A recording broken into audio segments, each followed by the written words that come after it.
Well, thank you very much, and thank you, Gretchen. It's great to be back in the incredible Commonwealth of Pennsylvania. Great place. And this is my 13th visit to Pennsylvania during my administration, which is more than any other president to this point in the term, and I really love Pennsylvania. I went to school in Pennsylvania, Philadelphia, so we love this state. And I love the unions, and I love the workers. And, you know, when I built buildings in New York, I built them exclusively with union. People don't understand that. I was exclusive. And in the last really great election, our election of 2016, you know, we did great with the union workers, great. But we didn't do good with the leadership. The leadership said, well, we've always gone Democrat. Let's keep going that way. That didn't work out too well for some of them, I want to tell you. I'll tell you, and as Gretchen said, this would have never happened without me and us. This would have never happened. So I'm with you. I'm with you. Remember that, and remember that Pennsylvania. You know, Pennsylvania has the best numbers they've ever had in the history of the state, and that's for a very good reason. And you know what that reason is? Hello, here I am. And I'm truly honored to be here with the amazing energy workers and construction workers. These are talented people. The craft workers who make America run and who make America proud. We're proud again. We're proud again. And no one in the world does it better than you. Nobody. Nobody does it better. There's nobody in the world that does it. And we're unleashing that power again, like we've never seen before, I will say. And we are doing well, and we're fighting against a lot of countries that have taken advantage of us for many, many years, but they're not doing it so much anymore. And in a little period of time, they won't be doing it at all anymore. They've taken advantage of this country. Today, we celebrate the revolution in American energy that's helping make our economy the envy of the world. This Shell petrochemical plant in Beaver County, Pennsylvania. I did very well here. We did very well. How many points did we win by? Does anybody know? I'll tell you. Isn't it, I think, 28 points? That's a lot. That's against a Democrat or whatever. It's one of the single biggest construction projects in the nation, and it made it possible and was possible by clean, affordable, all-American natural gas. Powerful, clean, natural gas.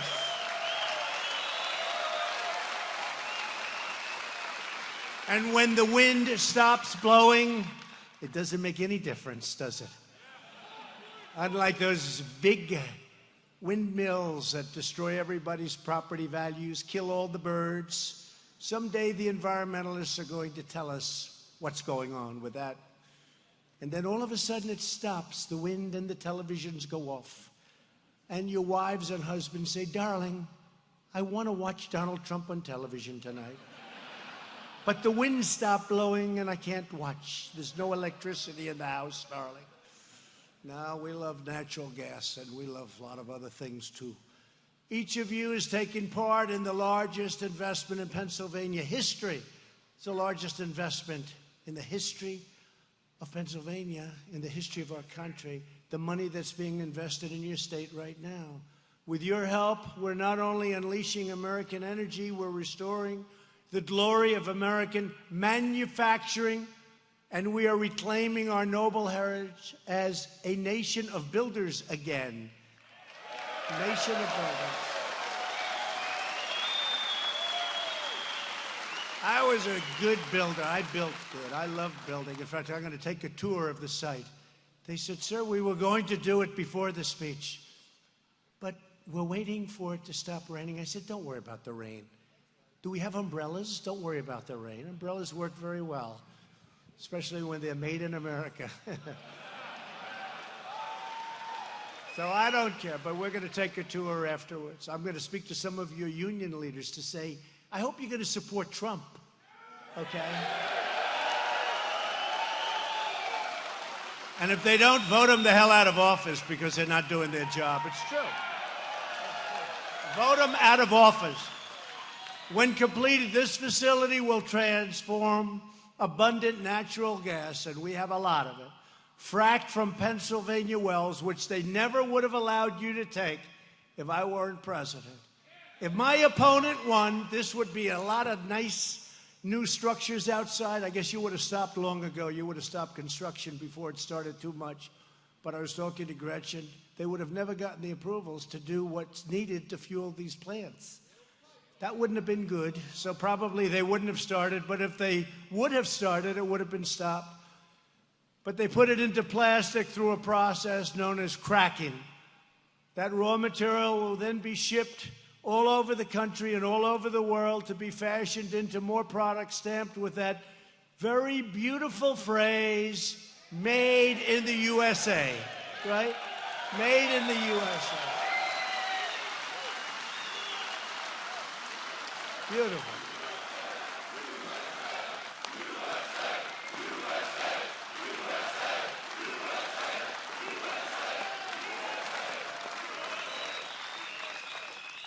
That is a beautiful phrase. Getting this massive job done right has required more than 1,500 pieces of heavy equipment, one of the largest cranes anywhere in the world. I look forward to seeing it. I love cranes. I love trucks of all types. Even when I was a little boy at 4 years old, my mother would say, "You love trucks." I do. I always loved trucks. I still do. Nothing changes. Sometimes, you know, you might become president, but nothing changes. I still love trucks. Especially when I look at the largest crane in the world. That's very cool. Do you think I'll get to operate it? I don't know.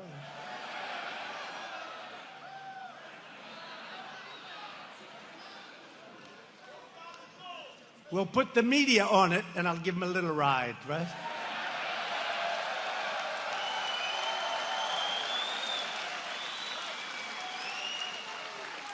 And you have thousands of tons of concrete, aluminum, and steel, and nearly 6,000 of the strongest, toughest, and most talented workers anywhere on Earth. I know. It was the Trump administration that made it possible, no one else. Without us, you would never have been able to do this. I want to thank all of our great union members, the Boilermakers, carpenters, cement finishers, electricians, iron workers, laborers, millwrights, operators, plumbers, painters, steam fitters. I know them well. And a group that I've used more than anybody that's ever run for office, times 1,000. Because in New York City, they would drive those cement trucks up to my building, and those trucks were always on time, and sometimes they were lined up for 6 blocks when I was doing different things. Even when I was doing the Wollman Rink, the city couldn't build it. It took them 9 years. They had no idea what they were doing. And I had that whole big, about 70,000 feet. It's like a massive office floor, bigger than an office floor. We did it all in one day, and the trucks were lined up from Central Park all the way back into Harlem. And they did it all in one day, that pour. It was called a contiguous pour. The city used to build little pieces, a little piece here, a little piece there, a little piece here, a little piece there. A few years later, a little piece here. Then they had pipes underneath, and the pipes were made out of copper. And during the evening, things would happen, like the copper would be stolen because it was very valuable. So they'd have a little piece with copper, and then the rest of the pipe they'd lay, and they'd get ready to pour, and they'd leave, and everybody would steal the copper. So they'd start. This took place for, I guess, from 7 to 9 years. Nobody actually knows. Nobody wants to talk about it. But those trucks were operated incredibly well, and I never missed a delivery, and it's called the Teamsters. I also want to thank Bechtel, a real incredible company. We talk about the great builders of the world. President Jack Future. Where is he? Where is he? Jack. Where is Jack? Jack. What a great job you've done, Jack. Some big ones. Think of it this way, Jack. If we don't win, you won't be doing anything in this country. And you know, the world follows us. You see that? The world follows us. And it won't be so good. But you and I are friends, and you're going to have a lot of work to do, I think, Jack. A lot of work. Thank you, Jack. Great job. Jack has done an incredible job. That's an incredible company. Incredible. They're incredible builders. And the Secretary-Treasurer of North America's Building Trades Unions, Brent Booker. Where's Brent? Brent, thank you. Great job. Young guy. You're so young, Brent. How the hell did you get that job? Man. We're honored to be joined by two leaders who truly have the backs of American workers. They become friends of mine. They do such an incredible job. They break up the roadblocks. We have a lot of roadblocks in this country where you have a little clause can stop a project. Little clause can stop it for years. And we break up those little clauses. We break them up fast. Energy Secretary Rick Perry. Where's Rick? Rick? Thank you, Rick. What a great guy. I had to compete with him. You know, he wanted to be president. He was tough. He was nasty, man. He was nasty. But then he said, I want to do something great. And you have been incredible. He ran Texas for like 14 years. And he did it well. And now he's running a little thing called Energy. And nobody's ever done it better. Thank you, Rick, very much. Great job. And a man who has been incredible in every way, you know, EPA, Environmental Protection Agency.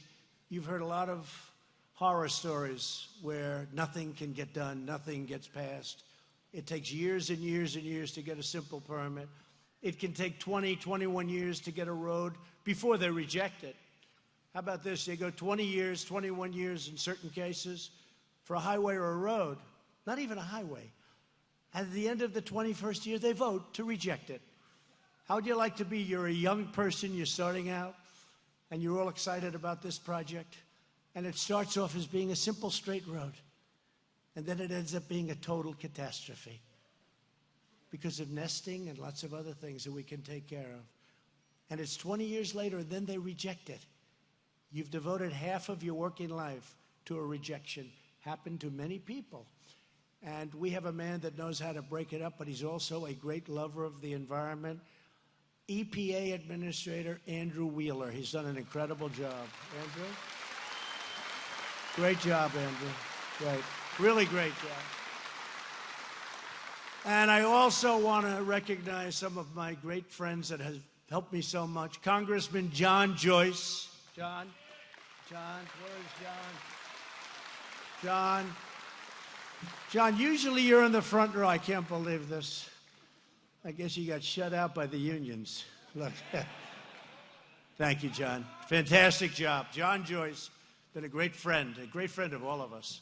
Speaker of the Pennsylvania House of Representatives, Michael Turzai. Michael Turzai. Thank you, Michael. Great job. Thank you. Good to see you, Michael. Michael Turzai. Great name in this state, I'll tell you, for a long time. How long has it been, Michael? You've been there a long time. How long? Okay, good luck. Not that long. Thank you, Mike. And one of my good friends from Beaver County, David Urban. David, where's David? David, thank you, David. Great football player, great athlete. And he was a Trump supporter. He liked Trump. And when he liked Trump, nobody was going to get in his way. Right, David? Thank you. Thank you. How are we doing in the state, David? We looking good? Thank you. I appreciate it. Thank you.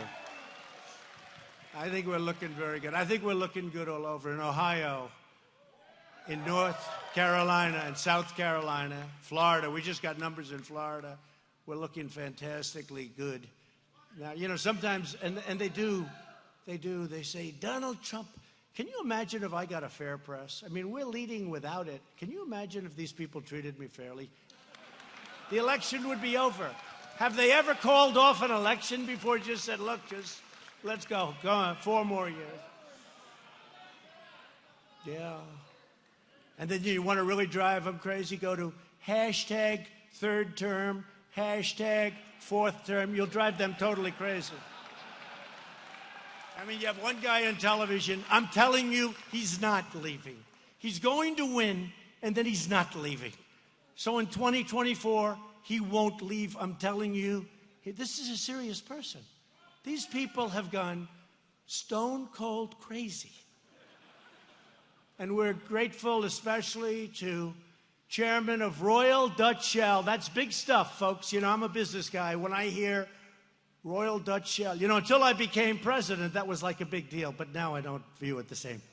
Once you're president, nothing seems big, right? Chad Holiday. Where's Chad? Chad understands it. That's a big deal, Chad. And thank you for coming. That's a big deal. You don't get any bigger. It's an incredible company.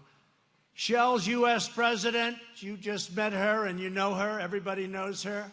And she's got a lot of other things in store, and she thanked me for what we've done here. But I said, forget this. We got a lot of jobs. Let's do a couple of more fast. Do them fast. We'll get you fast approvals, and you may get rejected. You know, if it's not going to be environmentally good, environmentally sound, if something's going to be wrong. But we're not going to take 20 years to reject you, like they did with the pipelines. It didn't matter. I approved them, but that's okay. So we have pipeline. Oh. We got plenty of pipeline folks here, don't we? Huh? That's right. Hey, you know, that's a bigger hand than we got from the Teamsters. You believe that? No, but, you know, they did that with the pipelines, right? Keystone XL, they did it with the pipelines.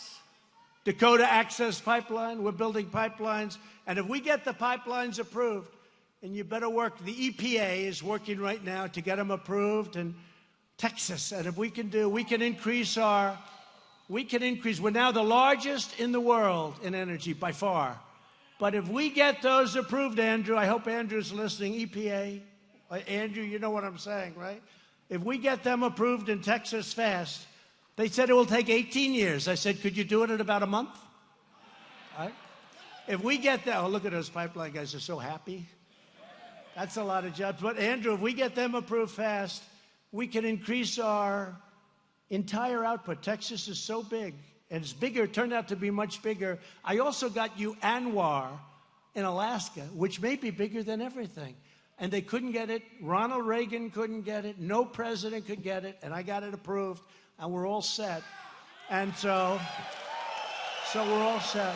So, Andrew, in Texas, if you can get those pipelines going, you will be so happy. We'll have dinner with your family. I'll tell them how great you were. Okay? EPA. Thank you, Andrew. So I want to thank, though, Gretchen. She's been fantastic. I also want to thank Vice President of Pennsylvania Chemicals, Hillary Mercer. I want to thank you very much for investing in the people of Pennsylvania. Hillary? Where's Hillary? Thank you, Hillary. You're investing in the people of Pennsylvania, so that's a guarantee, as far as I'm concerned. For generations, America greatness was forged and fueled and won by the extraordinary workers of this region. This region is an incredible region. Pennsylvania steel raised the skyscrapers that built our cities. And by the way, steel was dead. Your business was dead, okay? I don't want to be overly crude. Your business was dead. And I put a little thing called a 25% tariff on all of the dumped steel all over the country. And now your business is thriving. Probably there's few businesses that have gone proportionately up, like steel and aluminum. We did it with aluminum too, but they are doing well. 25% and 10% on aluminum. And they still dump, but now the United States takes in billions of dollars, and the dumping is much less, and the steel companies are thriving again. We have to have a steel industry. We can't. I mean, we need steel for defense. We need steel. What are we going to do? We have a little bit of a problem. We have a little bit of a conflict. We'll say, listen, China, could you do us a favor? We need help. All our steel mills are closed. Oh, damn it. Could you send us some steel, please? We don't make steel anymore. Well, we make it now. And I'll tell you what, those steel mills, U.S. Steel, and all of them, they're expanding all over the place. New mills, new expansions. We didn't have a new mill built in 30 years, and now we have many of them going up. Many car plants, they're coming in from Japan. I told Prime Minister Abe, great guy, I said, listen, we have a massive deficit with Japan. They send us thousands and thousands, millions of cars. We send them wheat. That's not a good deal. And they don't even want our wheat. They do it because they want us to at least feel that we're okay. You know, they do it to make us feel good. But the deficit is massive, it's changing rapidly. But what they're doing is they're buying a lot of our stuff, including our military equipment. They're building car plants now in the United States, in Michigan, in Pennsylvania. Many of the Japanese car companies are coming over and building car plants in the United States. It doesn't fully do the trick, but it helps. And those deficits will start coming down very substantially. But we're losing $78 billion. For many years, we're losing billions and billions with these countries. And frankly, the countries that we do the worst with are the allies, our allies. Does that make sense to you? Our allies take advantage of us far greater than our enemies. And someday, I'm going to explain that to a lot of people. Pennsylvania miners, do we love our miners? They lit up our towns and powered our industries. And Pennsylvania factory workers made the American brand into the universal symbol of excellence all around the world, all over. But in recent decades, the loyalty of Pennsylvania workers was repaid only with betrayal. They betrayed you. They let your companies move to Mexico, to Canada, to China, to many other places. We ended up with no income and massive unemployment. Well, right now, our employment has reached the lowest level that it's seen since the 1960s, and we'll soon be breaking that record, I predict. And you've heard me say it, but now it's even better. Numbers just came out. African American unemployment, lowest in history. Asian American, Hispanic American, lowest in the history of our country. Women, lowest in 70 years. Sorry, women, I let you down again. Think of it, lowest in 70 years, and I have to apologize to women. But soon we're going to have that. That will be a record very soon. We're very close to saying lowest in history for women, unemployment. Today, we have more workers working in the United States, that almost 160 million, than at any time in the history of our country. Think of that. That's a hell of a stat.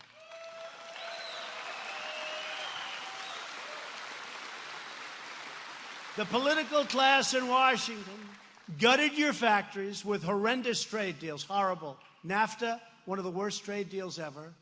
By the way, World Trade Organization, it made China. China made themselves. They did a good job. But they ripped off our country for years. And with our money and World Trade Organization backing, and then they took advantage of the rules of the World Trade Organization. And I'm being nice when I say took advantage, much more than took advantage. They went up like a rocket ship. They were flatlined for 100 years. And then one day, World Trade Organization, a terrible move. And you know, we were losing all our cases until I came along. We were losing all our cases in the World Trade Organization. Almost every case we're lost. They thought we were stupid. They were the ones ruling. And then I came along. Now we're winning a lot of cases because they know that they're not on very solid ground. We will leave if we have to. And all of a sudden, we're winning a lot of cases. We're winning most of our cases. And it's only because of attitude, because we know that they have been screwing us for years, and it's not going to happen any longer. They get it. So they're giving us victories.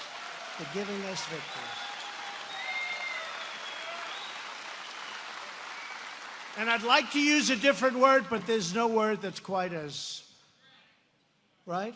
There's no word that's quite as descriptive. I'd like to, but that's exactly what they were doing. They were taking advantage of us for years and years, and now they understand that if it's not going to be fair, it's not going to be at all. We don't need it. We don't need it. So a lot of good things, and I think we will. I think they will treat us fairly. I mean, the concept should work, but people have taken advantage. Like, for instance, they view certain countries like China, India, many countries for a long time. They viewed them as they're growing, right? They're growing nations. We're a mature nation. They're growing. These are growing nations. Well, they've grown, and they had tremendous advantages. But we're not letting that happen anymore, okay? We're not letting that happen anymore. Everybody's growing but us. You know, they're all growing nations. We have to work with them. But nobody ever wants to work with the United States. It's a disgrace. But it's changing, and it's changing fast. And I think it's the primary reason, probably, that I ran for president. I'd see these factories all over the country, and I'd see them empty, and I'd see the jobs going to other countries. And I just never understood why the politicians didn't do anything about it. But now we're doing it. And by the way, the USMCA, that's Mexico and Canada, that deal is a fantastic deal. And it's a great deal for your unions, too. We have the farmers, the unions, the manufacturers. It's good for everybody. We have to get the Democrats to put it up for a vote. And most Democrats are going to vote for it, too. They're under a lot of pressure to vote for it. But that replaces one of the worst trade deals ever made, which is NAFTA. But I watched them crush your industries with taxes and regulations, and they targeted American energy for total destruction. You weren't going to be able to take anything out. That's our gold. That's gold underneath our feet. And they weren't going to allow it to happen. The Paris Accord. The Paris Accord was good for other countries, wasn't good for us. All the while, they expected you to stay on the sidelines, silence your voices, and surrender the future of our nation. And you didn't do it, but you didn't have the right people representing you. So it didn't matter. But when you finally had the right person, the person that really cared, because this thing is costing me a fortune being president. Somebody said, oh, he might have rented a room to a man from Saudi Arabia for $500. What about the $5 billion that I'll lose? You know, it's probably going to cost me, including upside, downside, lawyers, because every day they sue me for something. These are the most litigious people. It's probably costing me from $3 to $5 billion for the privilege of being, and I couldn't care less. I don't care. You know, if you're wealthy, it doesn't matter. I just want to do a great job. That's why I don't care. I want to do the right job. When this great building company comes here and wants to build a plant, I want to make it easy for them, not hard for them. I'm not jealous of them. I couldn't care less. Bechtel. I'm not jealous of them.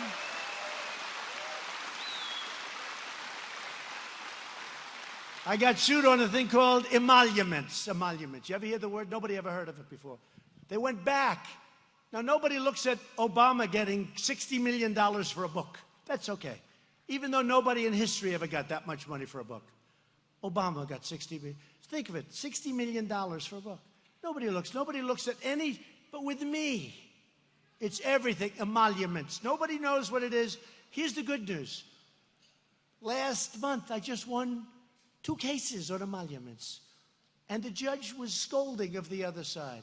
And what it is presidential harassment, because this thing is costing me a fortune, and I love it, okay? I love it because I'm making the lives of other people much, much better.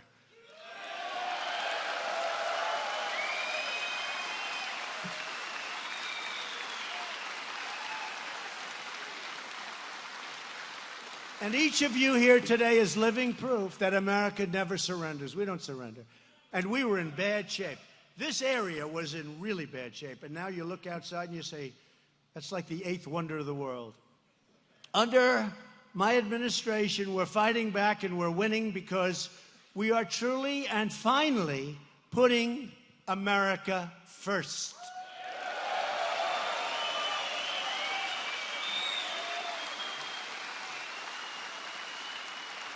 After years of building up foreign countries, we are finally building up our country. Think of it. We protect the border of South Korea, but we don't protect our own border. but now we are. And the wall is being built. We won that case 2 weeks ago. We won that case. The wall is, and we're going to have a lot of it. We're going to have anywhere from 400 to 500 miles built by the end of next year. We're building a lot of wall, and we need it. We need it. We want people to come into our country. They have to come in legally, and we want them to come in through merit.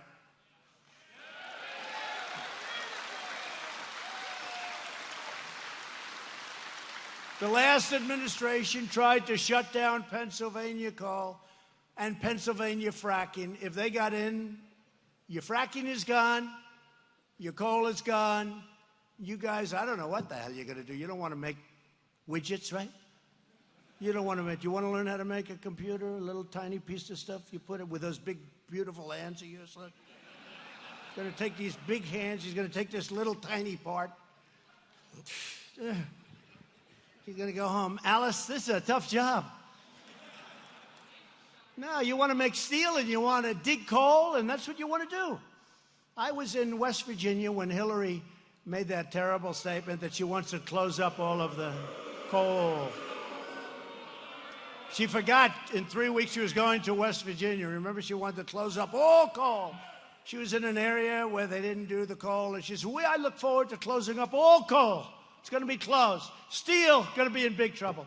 She forgot 3 weeks she was going to West Virginia. That didn't work out too well. I won that one by 42 points. 42 points. West Virginia. And I actually think this time we have a good chance of winning Virginia, which is a tough one to win because, you know, you have some people there that maybe don't agree with us, but I think we have a really good chance of Virginia, too, which is something that hasn't been won by a Republican in a long time. But it's common sense. A lot of this is, you know, they say politics. Politics, great politics, is common sense. But on my first day in office, I ended the war on American energy. And that's common sense, I think. You know, that's common sense. We're lucky. You go to places like China, they don't have oil and gas. They don't have it under there. They have to go buy it. And then they devalue their currency and manipulate their currency. And that costs them a fortune to go out and buy it. They hurt themselves in the long run, but they're devaluing all over the place, as others are. But we have this unbelievable, the greatest in the world. We have the greatest resources, which really came about over the last few years. Nobody knew this. Fracking made it possible. Other new technologies made it possible. And now we're the number one, think of it, as I said, the number one energy producer in the world. I'm so proud of that because we wouldn't have been number 5. They were going to close it up. They were going to close it up. And it's common sense. They wanted to take away our wealth. That's what the Paris Accord would have done. It would have taken away our wealth. It wasn't for us. It was good for others. It wasn't for us. We had to pay money to other countries that are very substantial countries. They wanted to take away your wealth. They didn't want you to drill. They didn't want you to frack. They didn't want you to do steel. They wanted to take away your wealth. Now, the press will try and spin that differently, but I'm right, okay? The fake news.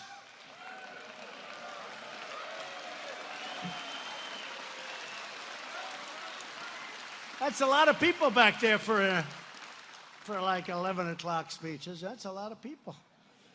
That's a lot like the Academy Awards during the day. It used to be. You know, the Academy Awards is on hard times now. You know that. Nobody wants to watch it. You know why? Because they started taking us on. Everyone got tired of it. It's amazing. That used to be second after the Super Bowl. And then all of a sudden now it's just another show because people got tired of people getting up and making fools of themselves and disrespecting the people in this room and the people that won the election in 2016.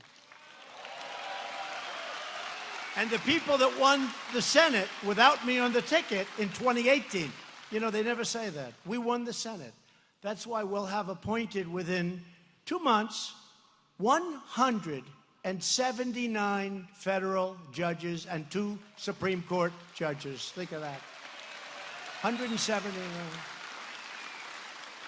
But they don't say we won the Senate. They say we lost the House. And, you know, there were a lot of people running for the House. It's hard for me to campaign, but almost everybody I campaigned for won. We had tremendous records in 18. And I wasn't running. There's a big difference. In 2020, we're running, so you better get out there and make sure we win.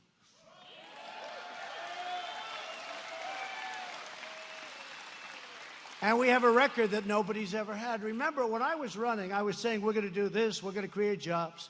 Everyone, big yawn, we like it. Let's give them a shot. What do we have to lose, right? I said that with African Americans. They had the worst crime rates, the worst education, the worst everything. They had like 10 things. I'm reading it off a list. I looked, I said, what the hell do you have to lose? But I really sort of said the same thing to everybody, because our country wasn't doing well with Biden and Obama, wasn't doing well. And they were pouring money in, pouring money in, and it wasn't doing well. Even now, you see the interest rates. I'm paying a normalized interest rate. We should be paying less, frankly. This guy's made a big mistake. He's made a big mistake. The head of the Fed, that was another beauty that I chose. But even with that, we're paying a normalized interest rate. The nice thing is you get some interest from the bank. With President Obama, he was paying nothing. It's easy to make money when you're paying nothing. You're paying zero. Easy. But even with that, our economy's roaring, and his wasn't. It was the weakest economy since the Great Depression, the weakest up. So we have it going. Our country now has the hottest economy anywhere in the world. Every time a prime minister, president, king, queen, dictator, whatever they may be, some are sort of mutual. Some of you have presidents and prime ministers who are actually dictators. But they come in and they see me at the Oval Office. They always say, almost everybody, congratulations on your incredible economy. What you've done is incredible. The tax cuts, the regulation cuts, all of the things we've done. And they're all saying, and they want to try and copy us. It's not easy to copy us. And part of the reason it's not easy is because of the people like this, all over the country, the people in this room. You are incredible people. That was an incredible win. Thank you. Incredible people. Incredible people. And here in the Appalachian region, where the Marcellus and Utica shale formations generate 1/3 of American natural gas. Think of that. You've been sitting on this for a long time, and yet look at the numbers. Look at the way you lived, because you never had anybody that wanted to take advantage of it. But now we're taking advantage of it. You're sitting on gold, and we're taking advantage of it, and your future has never looked brighter or better. It's so great that you stayed, because you suffered. This whole region, Appalachia, the whole region, it just suffered, this whole region, with great people. The greatest people. And you suffered. When this plant opens, 600 American workers will get the full-time jobs with quality health care, pensions, and great pay to support a family. And you have, I said before, almost 2,000 construction workers. And you're going to another plant, because we're going to talk to Bechtel after this, and we're talking to Shell. You got the boss from Shell. You people don't realize. That's a big deal. I don't know where the hell he comes from. Where are you based? It's not in this country. Hey, how about moving Shell to the United States?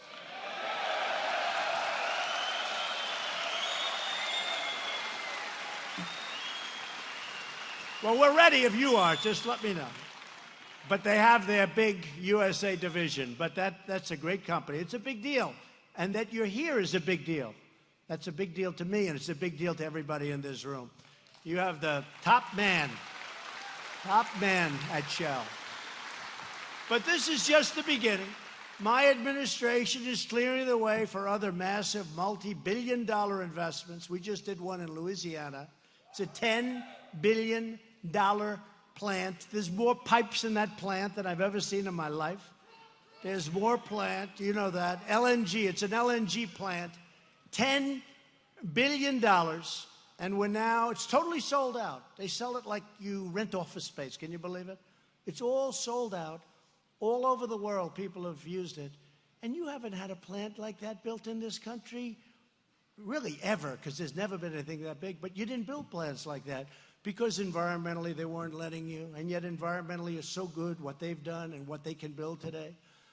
Investments that could bring more than 100,000 new jobs to this region are now being looked at very seriously. And I think the $100,000, I really do. I feel the 100,000 jobs, Andrew, is going to be a very low number. I think you're going to have many more. This is an incredible region. You're sitting on top of something special. It's all fueled by the greatest treasure on the planet, American energy, and we don't want people taking that away from us. 2 more companies have recently proposed a $10 billion investment in the great state of Ohio. Incredible state.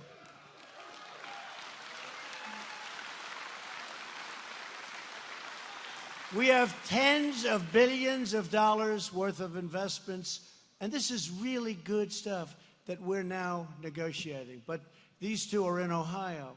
The energy revolution is also creating new jobs in West Virginia, Mexico, Colorado, Texas, Kansas, Louisiana, Indiana, Michigan, Illinois, Tennessee, North Carolina, South Carolina, all across our beautiful land. You have no idea what's going on, including, as I said before, car companies. We didn't make cars. Look, we lost 32% of our car companies to Mexico. Before I got there, by the way. Now it's very, very hard to do that anymore. Nobody's going to be looking that way, I don't think. And I want to thank Mexico because the president now has been great. And he's got 27,000 soldiers on our southern border and on his border with Guatemala, keeping our borders safe. Our numbers are plummeting, the people coming in. All because the Democrats won't approve fixing the loopholes in asylum. So I want to thank Mexico. It's incredible. We have close to 27,000. Think of that. We never had 3. I think we had about 2.5 soldiers. One was sitting down all the time. We had nobody. And don't forget, the southern border is 2,000 miles from the Gulf to the Pacific. We have 27,000, and they're doing a great job. And they're helping themselves, too, because they're disrupting and really hurting the cartels. So much of that stuff is run illegally by the cartels. Human trafficking, drugs, people. It's terrible. And Mexico, I'll tell you, they're so far. I hope they're going to keep it up. I hope they're going to keep it up. But they've been great. And 27,000 people. They wouldn't have done that for any other president, that I can tell you. That I can tell you. With us today are a few of the hardworking Pennsylvania patriots who are making this comeback possible. Jason Eckhardt is the 3rd generation of his family to work on these grounds, and he's doing better than any of them. His father, and by the way, 3 years ago, you wouldn't have said that. 3 years ago, his father would say, hey, I had it made. His grandparents would say, we had it made. Now he can look at them and say, Dad, we have it made. His father and grandfather worked for the zinc smelting company previously housed at the site. When that plant closed in 2014, 500 jobs disappeared like magic. Remember President Obama? You need magic to bring back manufacturing jobs. You need a magic wand, remember? Not going to happen. Well, so far we brought back 600,000 manufacturing jobs. And Jason never imagined he would get the chance to carry on his family's legacy. But now he has. He is carrying it on, and he's carrying it on proudly. He's a great American. Jason, where are you, Jason? Jason. Jason. Come on up, Jason. Come on, let's get Jason up. Come on up, Jason. I'd like Jason to tell us what this great facility means to him and to his family. Thank you.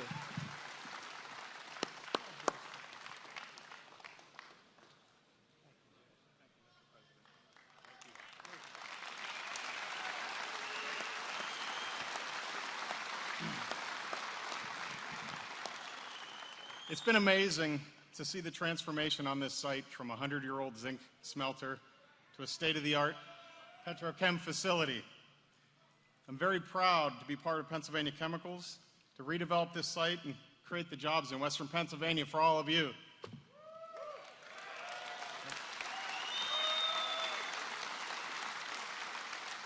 And it's very exciting to think about what we have to come, starting this place up and having jobs into the future for our families. As a native from this area, I'm from right here in Center Township. I can appreciate how much this means to the area. I'm really proud to be part of this and be proud of all you guys. Thanks.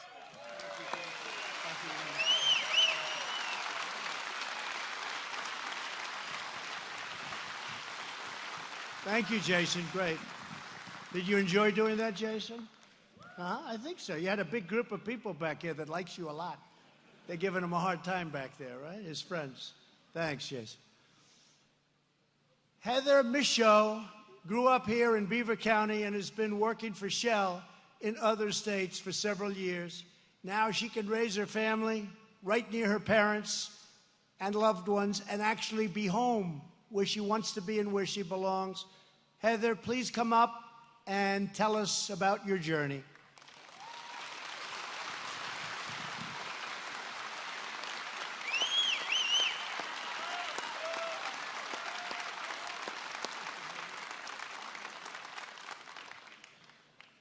Thank you, Mr. President. Thank you. So for me, when Shell announced that we were going to be building a facility in Beaver County, I was in Texas, and I was so excited. But not just for me getting to further my career and move home. I was excited for all of the possibilities that it opened up for my hometown. I was excited because I recognized the potential that a place like this has for us to be able to hone our existing skills and to gain new ones, too. So I knew that we, the hardworking people of Western Pennsylvania, and other places in the U.S. too, would now have this fresh opportunity and would take advantage of it. And that's the opportunity that I see the thousands of you folks taking advantage of now. Not only today, but we're also creating something that is going to well outlive us by building this site. And I'm really proud to be a part of that legacy, sir. Thank you very much.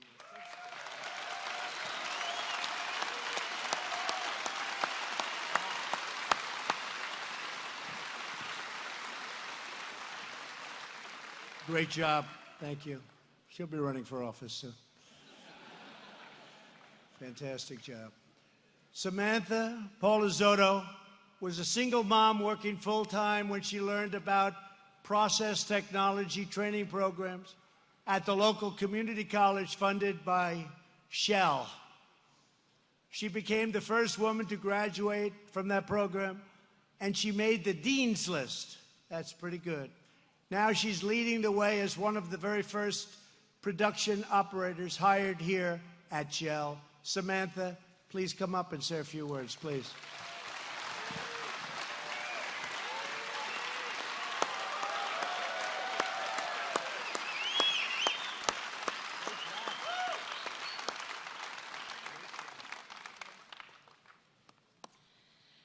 Growing up in Beaver County, I can recall people talking of the good old days, when steel mills were running and often people were born and spent their whole lives in the same town. Local families had multiple generations working in the same industry and in many cases the same companies. This was a fact for our parents, but with the fall of the steel mills in this area, began to see a period of stagnation. Hardworking men and women in this area, full of pride, still lace up their work boots, driving by the vacant skeletons of the old mills and refineries, holding on to the hope that one day this area would see its former glory. The announcement of Shell Pennsylvania Chemicals plant seems to have kindled that spark within the community. It has provided an opportunity for steady employment for many different skilled tradesmen, emptying many of the local union halls. As a young woman, this has also afforded me an incredible opportunity to come into the ground floor of an unprecedented project. In school, I chose a field far different than many of my female colleagues. Process technology is a focused area of studies around production and operations. Predominantly male-dominated careers, I knew there would be challenges as I entered the workforce. Being a mother and a wife, I must balance my responsibilities at work and at home. The challenges I have faced have been softened by a network of support that has been given to me not only by my family, but also through the Community College of Beaver County, my coworkers, and now the culture of care at Shell. I am proud to play a role in this project as it restores this area and makes Beaver County great again.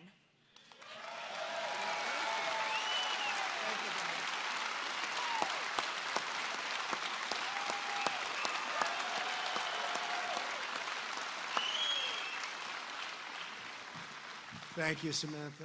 That was a great job. Thank you.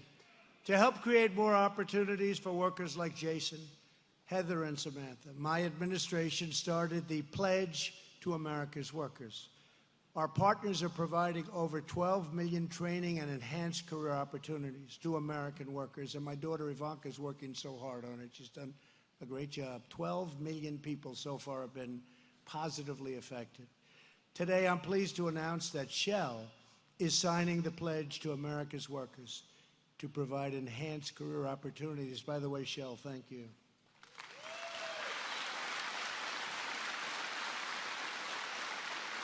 They're providing career opportunities to 3,300 workers over 5 years right here in Western Pennsylvania. That's great. Thank you, fellas. Thank you very much.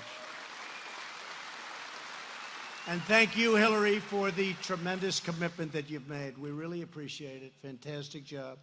Under this administration, we live by two very simple words: Buy American. That's what we want. I'm going to add something: Hire American. It's about hiring American, buying American. It's about America first. It's about make America great again. It's about keep America great.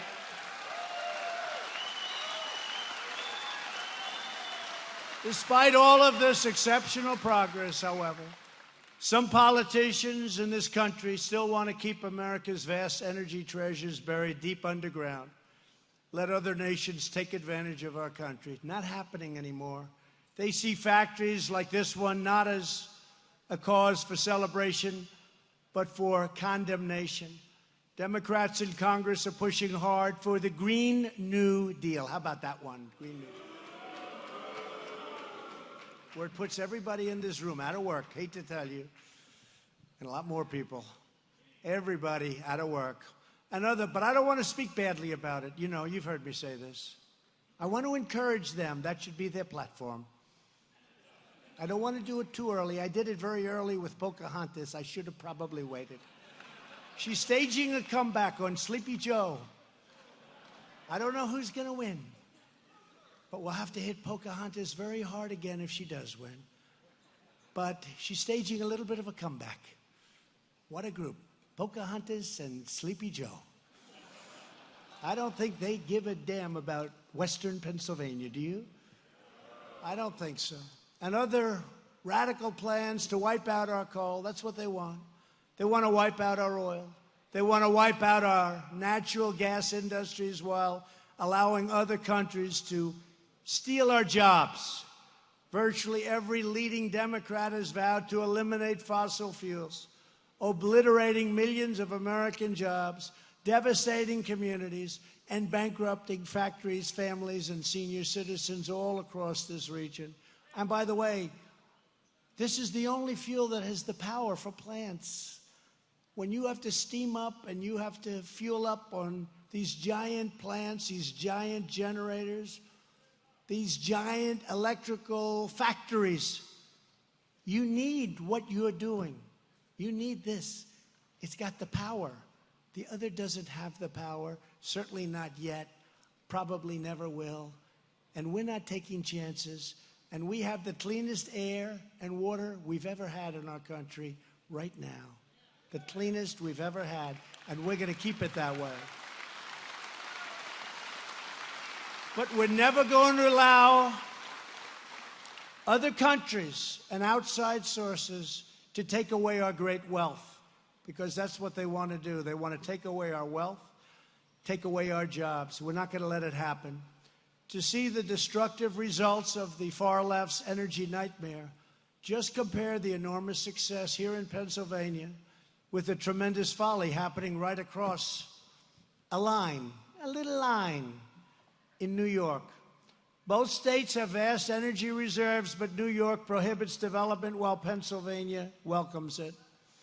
From 2010 to 2017, natural gas production plummeted by nearly 70% in New York, but it soared almost 1,000% in Pennsylvania. And New York won't allow us to build a pipeline across, because New York is sort of a long state. And we can't have pipelines going across, helping a region that's not a wealthy region at all. They have a lot of economic problems. People are leaving left and right. We want to get it over to the waters. We want to get it over to the oceans. We want to get it up to New England, where they have the highest energy costs anywhere in the United States. We can't get energy because New York doesn't allow the pipelines to go through. And that's going to be very costly for New York, ultimately. As a result, families in Pennsylvania, shale country, got more jobs, billions of dollars in royalty payments, and wages that are significantly higher compared to their neighbors just across the state line. Meanwhile, families in New York, I love New York. That's where I'm from. Probably most of you don't know that. That's where I'm from. They're burdened with more power outages and electricity rates. You never saw anything like this, that are much, much higher than neighboring states and than your state. New York energy rates are through the roof. New England, through the roof. A lot of it has to do with the fact that we can't get pipelines through New York. New York won't let us. They won't let us. All New York likes to do is sue me. They like to sue me. They're always suing. I said, which lawyer's handling that case? No, they sue me for everything so they can try to stop us by any means possible. The radical left wants to do to America what they've done to New York, raise prices, kill jobs, and leave our nation less independent and far less secure. My vision is the exact opposite, and we want to work with New York, and we want to help New York. They need jobs in New York so badly. You know, they talk about the environment. So you have the state line, and over here you have machinery, fracking. And over here you have nothing except poverty. Over here you have people driving new cars and nice cars. And over here you have cars that are 40 years old. Now, what does that have to do with the environment? It's the same. It's an artificial line. And I wonder what happens when they get down there. What happens? I just wonder, is New York losing its wealth? You know what I'm talking about, right? What happens when those lines go down and they can go in any direction now? The equipment is so incredible. So hopefully we can help New York. I want to help New York so much. We will never allow ourselves to be at the mercy of foreign energy suppliers, and that's what's fighting us. They don't want us to have great energy. They've made a fortune selling us energy. You probably saw the Straits the other day. Very few American boats are there. They capture Iran. I broke up that deal. That was a good thing to do. It's a whole different country right now. But they're capturing boats from other countries. They're not taking our boats. And one of the things that was brought out by the media, actually, and wisely and correctly brought out, we have very few boats going there anymore because we have our own oil and gas. We don't need it from the Middle East anymore. And that's why we're pursuing a future not only of energy independence, but not just words. You know, you've been hearing energy independence for years and years, and you'd hear it. We have real independence. But what we want now is not independence. We want American energy dominance. Dominance. Instead of relying on foreign countries, we are now relying on American producers, and we are relying on American workers to build our own future right here on American soil. It's time. And together, we're defending the oil and gas workers who light up our cities and uplift our communities. We're fighting for the technicians and construction workers here in Beaver County who are building a powerful engine of American commerce. There's no place like what you're seeing right outside these doors. There is no place like it. We're here once again to stand up for the engineers and the factory workers who will shape the work of your hands into American-made products sold all over the world. That's what's going to happen. That's what you're producing. And everyday patriots who make this all possible, you are the backbone of America, the absolute backbone, and you haven't been given the honor of having that said by other people. But you are the backbone of this country.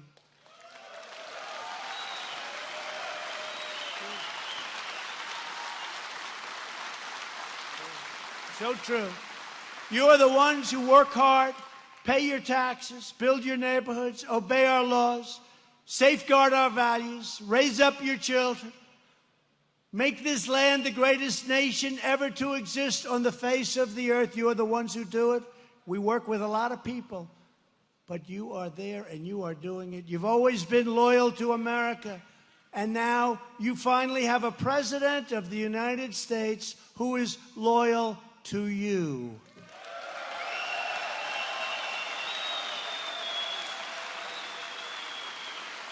Our vision is pro-worker, pro-jobs, pro-family, pro-growth, pro-energy, and 100% pro-American.